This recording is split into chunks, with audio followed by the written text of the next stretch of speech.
Semi-elliptical? What is that? A semi-elliptical arc over a tunnel for a road through a mountain has a major axis of 110 feet and a height at the center of 40 feet. Major axis, minor axis. Okay, so here's a ellipse and here's an ellipse. One is horizontal, one is vertical. The vertical one has a major axis that is straight up and down. The horizontal one has an axis that is left and right. Okay, so this one's talking about a tunnel. You guys know what a tunnel looks like. When you're driving up to a tunnel, it has like this thing right here, and the road goes right up the center of it. Right? Maybe that looks like a tunnel. I don't know if that looks like a tunnel. Does that look like a tunnel? Let's get rid of it. Okay, so that's the shape. That's the context that we're talking about. It says draw a rectangular. Draw a sketch on the rectangular coordinate system of the tunnel. The center of the road entering at the origin. Okay, so identify coordinates of known points. All right, let's do that. So we know the center is right here at the origin. We know that the major axis, what's the length of the major axis? It's 110 feet. So that means from here to here, it's supposed to be 110 feet. So what would the distance be from here to here? Whoops. Yeah, 55? So let's see if we count by fives. Let's see what happens. 5, 10, 15, 20, 25, 30. Oh, boo. Let's count by tens, yeah. All right, so 10, 20, 30, 40, 50, 60. Okay, so that means we'd be right here, right? So that'd be 55. It'd be 55 one way, 55 the other way? So it's 1, 2, 3, 4, 5. So it'll be right here. So there's your vertices for our semi-elliptical shape here. What's the height? It says right here. The height is 40, so we got to count up. Let's do 10 again.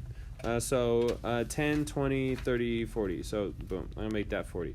I better put a 10 right there to show that we are counting by tens. That is showing the scale of our graph. By writing at least one number, you are showing the scale of the graph. And so now if you were to draw your semi-elliptical business right here, it would maybe look something like this. Okay, so there's our tunnel.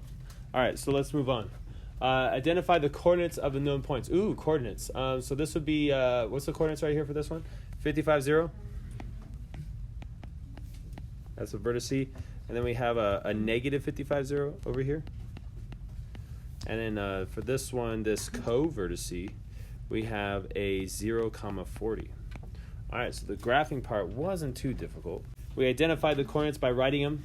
I think we're good. Let's go on to the next part. It says, find an equation of the semi-elliptical arc over the tunnel. Hint, solve for y from the ellipse equation. Oh, okay.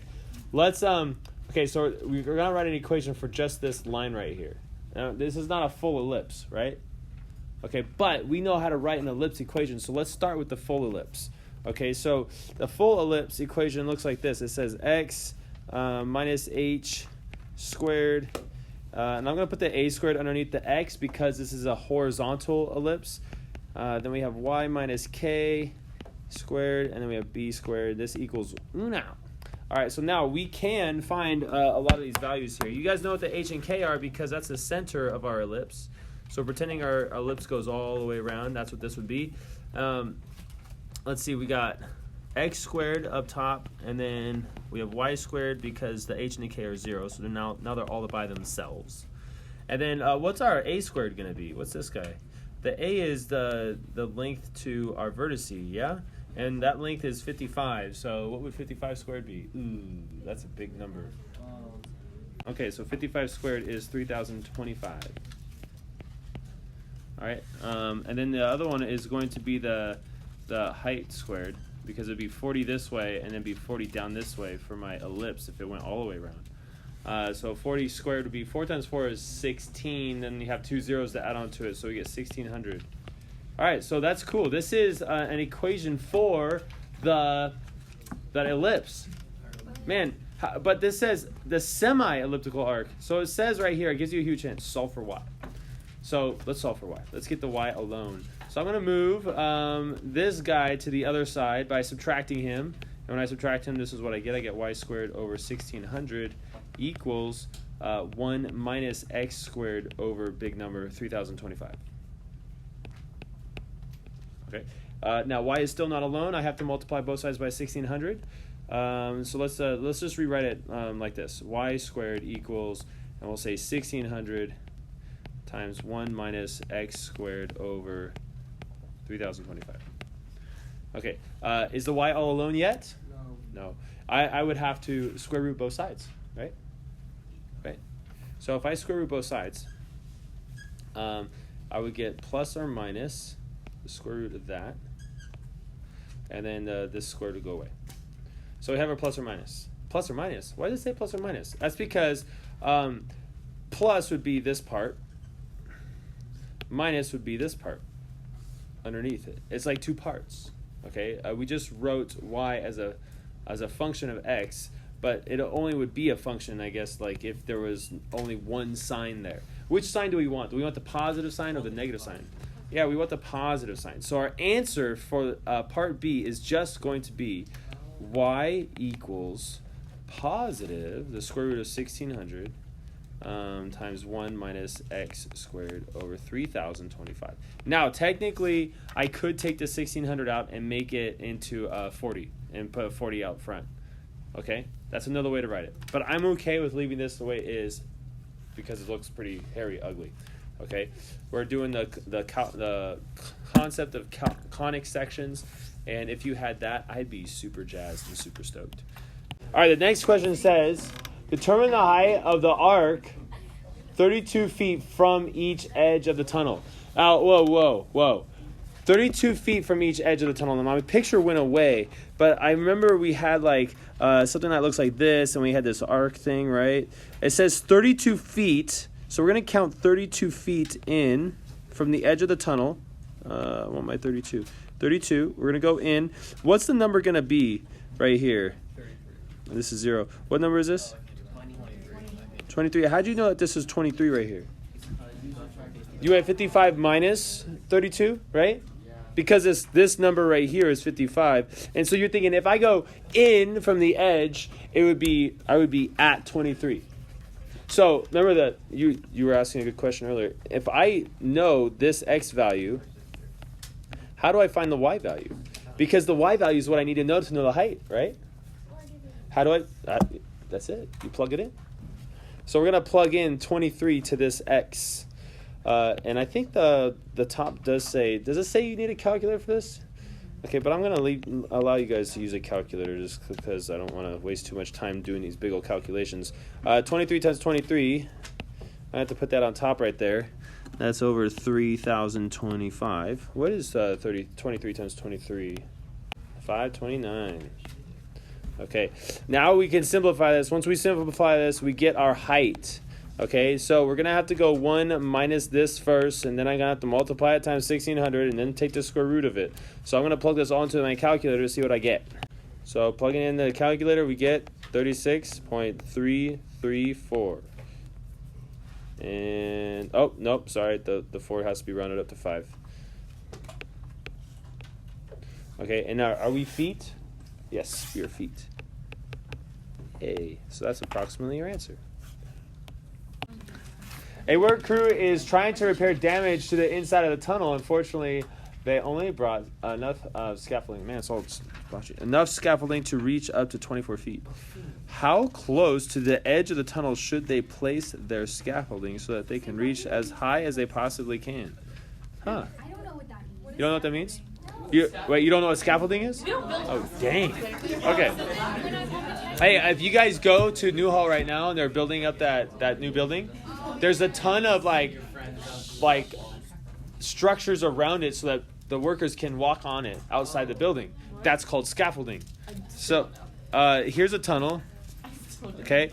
We're going to say, this is a road right here, right?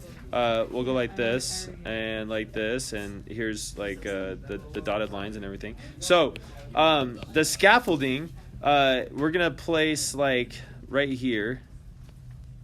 So this is so the dudes can stand on it and do their work and stuff. Okay, and how tall is this scaffolding? 24 feet. It's 24 feet. Okay, so the question is, how far out from the edge? How far out from the edge? I wrote 25. Sorry, it's my slow minor form of dyslexia. Here we go. How close to the edge of the tunnel should they place their scaffolding? So the question is, what is this distance right here? Okay, if it's 24 feet high, how far out from the edge should they do? Man, have we seen 24 anywhere else? Oh no, we saw 32. No, wait. How tall is this? Oh, 36. So 36 at 32 from the edge. Okay, what is this though? 24. So 24 would be the y value, right? Wouldn't we want to know, like, what is the x value? Oops, I did it again. What is the x value at that point? Okay, so we know the y value, but we don't know the x value. If you know the x value, then you can know how far from the edge you have to be. So we're going to take that 24, we're going to plug that into the y. That's ugly. Oh, totally. This is... yeah, you can do it to the first equation. It would still work. I like mine better. Okay, so I plug it in. I plug the 24 into the y. Now it's time to solve. First thing I do is I got to square both sides so I get rid of this square root. Do you guys know what 24 times 24? So this is 576 equals 1600 times 1 minus x squared divided by 3025. And then divide both sides by 1600. So let's just do that right now. We don't have to rewrite the whole thing. Okay, and next what I would do is I'd subtract 1 from both sides. So I have 576 divided by 1600. I'm not calculating anything else anymore because I want to wait till the end. And I have a negative x squared over 3025. And then if I multiply both sides by negative 3025, I get rid of those guys. And then I just have to square root it to find my final answer. Oh, no. So in order to finish this, we're going to have to throw all these numbers and operations into a calculator and get our answer. All right, that squared shouldn't be there anymore. All right, so after I plug this all into a calculator, we can actually get a nice, pretty exact answer with 44 feet. Now, that is not our answer, by the way. 44, sorry about the bell. 44 is the distance right here. 44. Okay, so what is this? That would be 11, because this is 55, and if I go 55 minus 44, I get 11. So 11 feet from the edge is the final answer.